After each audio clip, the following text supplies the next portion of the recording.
Section 1. Here's a scenario you've probably seen if you've worked with AI coding agents. The agent starts a long-running build, the terminal session drops, and when it reconnects, it has no idea what happened. Did the build finish? Did it fail? The agent either hallucinates a result or just starts over. This isn't an AI reasoning problem. It's a plumbing problem. And that's exactly what Smux is trying to fix. Smux is a terminal multiplexer.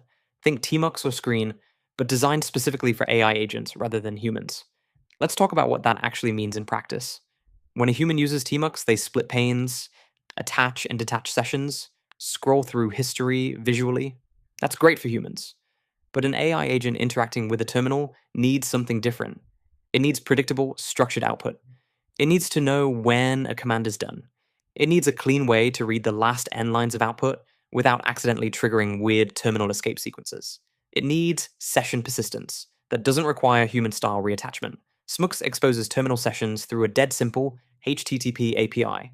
Your AI agent, whether it's a Claude instance, a GPT-4 powered tool, or your own LLM pipeline, sends an HTTP request to start a session, run a command, and read back the output. That's it. No PTY juggling, no parsing ANSI escape codes, no hoping the session stayed alive. Here's a concrete example. Your agent wants to run a test suite. It sends a post request to Smux to create a session. Then it sends another request to execute npm test. Then it polls for output with a get request. Smux returns clean, structured text. The agent reads it, understands the result, and moves on. If the agent crashes and restarts, the session is still there. It can reread the output. Nothing is lost. Smux also supports multiple sessions in parallel. So an agent that's spinning up several workers or running a build pipeline alongside a dev server can manage all of those without them bleeding into each other. Each session has an ID, output is buffered, and the agent queries it on its own schedule. This is genuinely useful for anyone building autonomous coding workflows, things like autofix loops, CI adjacent agents, or any setup where an LLM is expected to run shell commands and react to their output. Section 2. Let's be honest about what Smux is not. First, it is not a full agentic framework. It doesn't give your AI agent intelligence, memory, planning capabilities, or tool use abstractions. It's infrastructure, specifically terminal infrastructure. If your agent doesn't know what to do, Smux won't help with that at all. Second, Smux is not production hardened yet. This is an early stage open source project shared on Hacker News. The API could change. There's no authentication layer baked in right now, which means if you expose the HTTP API on a network, you need to handle security yourself. Running arbitrary shell commands through an HTTP endpoint without auth is a serious risk. Don't deploy this publicly without understanding that.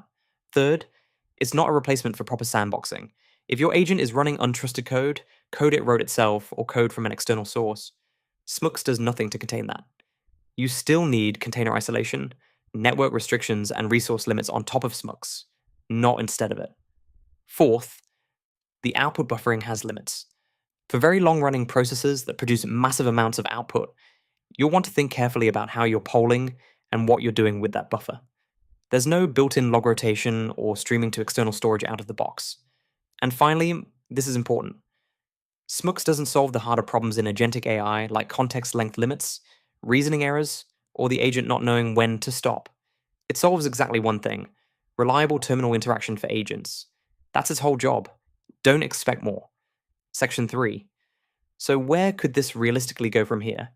The most natural evolution is tighter integration with existing agent frameworks. Right now, if you're using LangChain, AutoGen, or building on top of the Anthropic or OpenAI APIs directly, you're probably rolling your own terminal interaction layer. A well-maintained Smux client library for Python or TypeScript would make it trivially easy to drop this into those workflows. That's a real gap this could fill. Another plausible direction is adding a lightweight authentication and permissions layer. Even something simple, API keys, per session command whitelisting, would make it safer to use in shared environments or staging setups where you don't want an agent accidentally running destructive commands. Session replay is another interesting angle. If Smux stored structured logs of every command and output per session, you'd have a complete audit trail of everything the agent did in a terminal. For debugging and for compliance in automated workflows, that's genuinely valuable. Right now, you have to build that logging yourself. You could also imagine Smux becoming a standard interface layer in containerized agent environments. where each agent gets its own Smux instance inside a Docker container, and an orchestrator talks to all of them over HTTP. That kind of architecture would make scaling autonomous coding agents significantly more manageable without a ton of custom infrastructure. If you're deploying something like this in a real environment, DigitalOcean's app platform or droplets are a straightforward way to run containerized agents with Smux. You get sensible defaults for networking and resource limits without having to configure a full Kubernetes cluster. Section 4. So, why does this exist?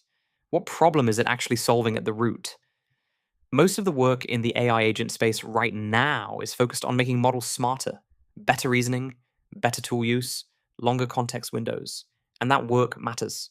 But there's a whole other class of failures that have nothing to do with model intelligence. They're infrastructure failures. Terminals are built for humans. They have visual conventions, colors, cursor positioning, interactive prompts that make zero sense to a language model. When an AI agent tries to use a standard terminal, it's fighting against an interface designed for someone who can see. That mismatch causes real failures. Misread output, broken session state, commands that hang waiting for input, the agent doesn't know how to provide. Smux's thesis is simple.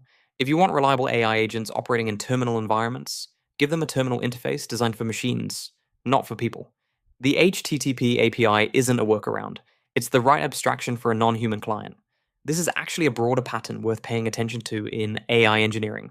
We're going to see more projects that take existing infrastructure and ask, what would this look like if we designed it from scratch for AI as the primary user? Smux is doing that for terminals. Someone will do it for file systems, for databases, for network interfaces. The bottleneck isn't always the model. Sometimes it's the environment the model is trying to operate in. Smux is a small but concrete example of what happens when you fix the environment instead of just upgrading the model. And for anyone building autonomous coding agents today, that's worth taking seriously.